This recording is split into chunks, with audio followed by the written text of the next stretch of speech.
What's happening, Bass Resource? John Crews back to talk about chatterbaits. Chatterbaits, one of my favorite baits to fish absolutely all year long. Summertime, I am going to have a chatterbait on my deck every time I go fishing. I don't care if I'm going into a river, if I'm going into one of the Great Lakes up north, if I'm going, be fishing Sam Rayburn down south. I'm going to have a chatterbait on my deck. I can tell you that. And one of the best things to kind of look at and think about is when you put the boat in the water and you look around shallow, if you see those brim, the bluegill, red ears, whatever you want to call them, if you see them up around the bank, the chatterbait bite is going to be on.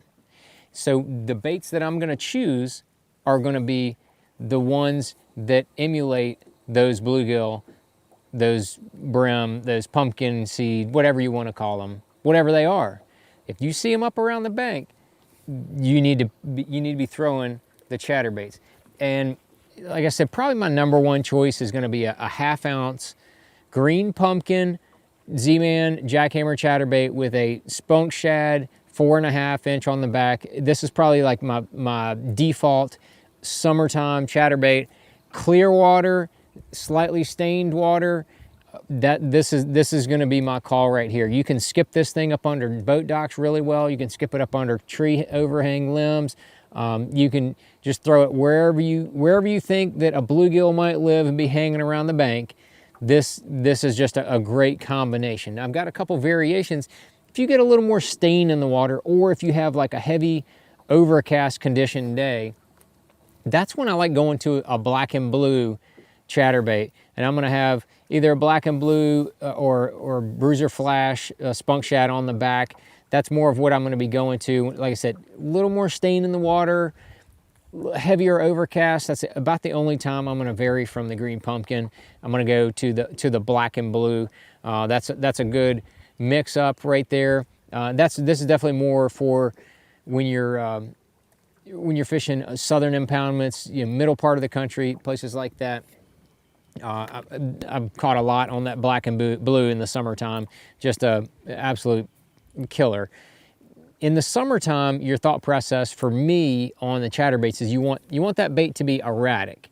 You want to trigger those fish to be biting it. They're looking for a brim that's doing something a little bit wrong.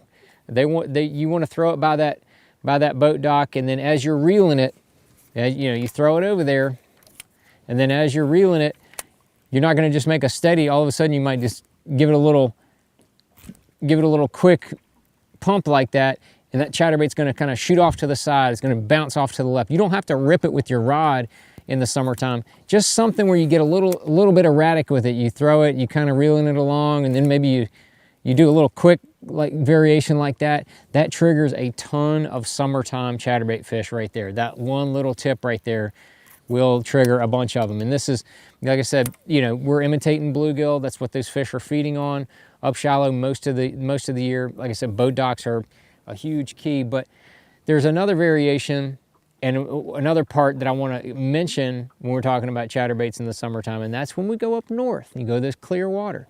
Chatterbait is one of my absolute favorite ways to catch a shallow smallmouth. If you get a day that's a little bit windy and you got a little bit of sun, that is the combination that puts a big smile on my face when I see the forecast. You got at least 5 or 10 miles an hour of wind, maybe even 15 miles an hour of wind, and you've got some sun. Amazing.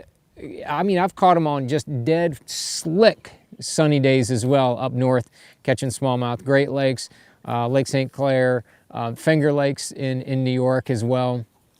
Any place you got clear water and smallmouth, the same half-ounce chatterbait works for smallmouth. You just throw it, burn it on the way back in.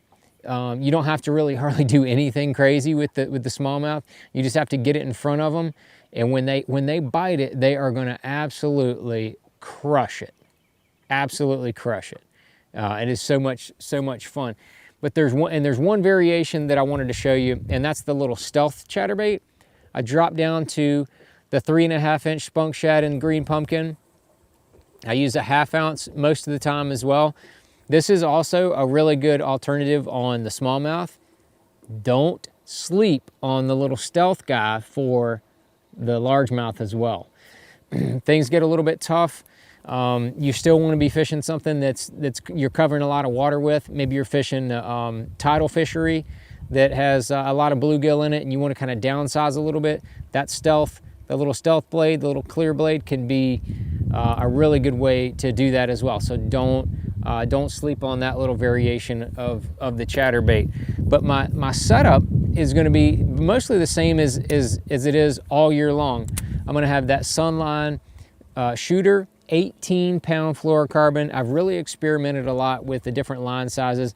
Settled in on that 18. It's just the perfect combination of being able to cast an absolute mile, but you can also make, into the heaviest, cast into the heaviest cover, hook those 5 and 6 pounders and get them out without any problem. The 18-pound shooter is super, super strong, but it's also supple and you can cast it a long ways.